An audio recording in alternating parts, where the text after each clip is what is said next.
उसी की ओर तो भगवान की कहो, संत की कहो, ज्ञानी की कहो, उसकी ज्ञान का बहाव उसी की ओर तो होगा। परिप्रश्नेन सेवया, बिना सेवा के हृदय नहीं जुड़ता। बिना हृदय के जुड़े, हृदय जो देखो, ये ज्ञान जो है जो संत के पास होता है, ये बुद्धि का ज्ञान नहीं है। इंजीनियरिंग की क्लास चलती हो, बायोटेक्नोलॉजी की, जेनेटिक्स की क्लास चलती हो, कैलकुलस की क्लास चलती हो, मैथमेटिक्स की क्लास चलती हो, तुम पढ़ के प्रोफेसर को सुन के जान लोगे। लेकिन ये क्लास तो ऐसी क्लास है, ये हृदय का ज्ञान है। हृदय से भी, हृदय बोध के भी परे परमात्मा का ज्ञान है, भाव ज्ञान है, उसका ज्ञान है।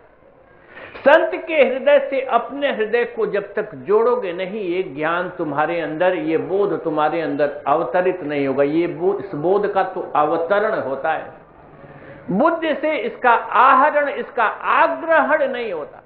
ध्यान देना, इसका अवतरण होता है, इसका प्रवहन होता है, प्रवाह होता है।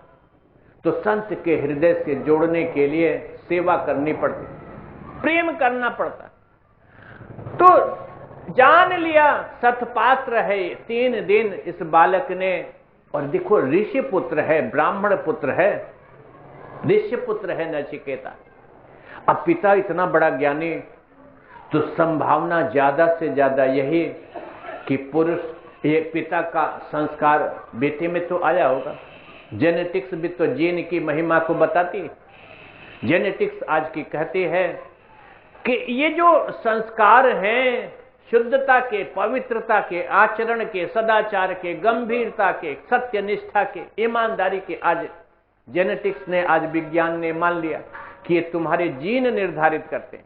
तुम कितने छली होगे ये तुम्हारे जीन तय कर दे, तुम कितने कपटी होगे ये तुम्हारे जीन तय करते हैं, तुम कितने सहज होगे, स्वाभाविक होगे, ईमानदार होगे, सरल होगे, ये तुम्हारे जीन तय करते हैं। ये जेनेटिक्स ने मान लिया, विज्ञान ने मान लिया।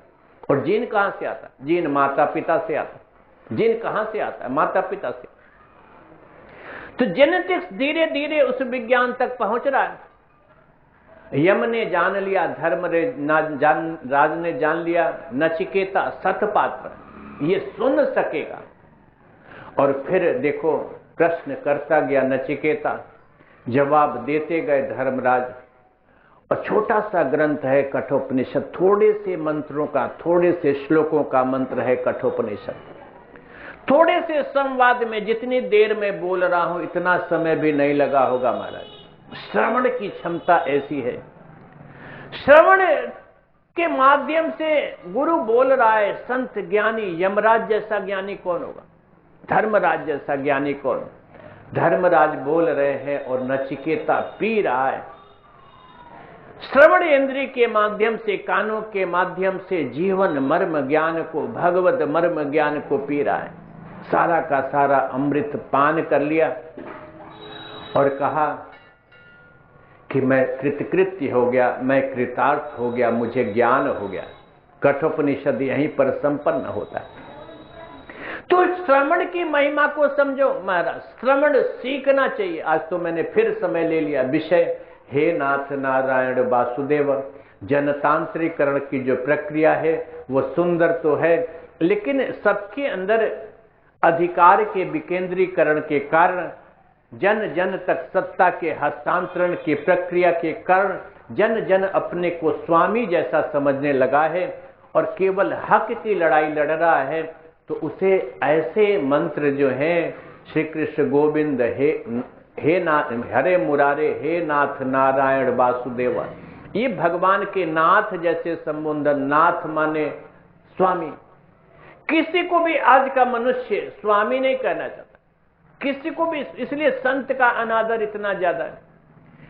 तुम किसी को भी स्वामी, मालिक, तुम सबके बराबर अपने को, संत के भी बराबर अपने को समझना चाहते, भगवान के भी बराबर अपने को समझना चाहते। ध्यान देना। और यही सबसे बड़ी बाधा है भाव मार्ग में, यही सबसे बड़ी बाधा है। इस पर फिर कभी बोलूंगा। आइए अब गाएं भगवान के मधुर मनोहर मंजुल मंगलकारी नाम, मंगलमय भगवान और कृपामयी भगवती की आरती उतारें।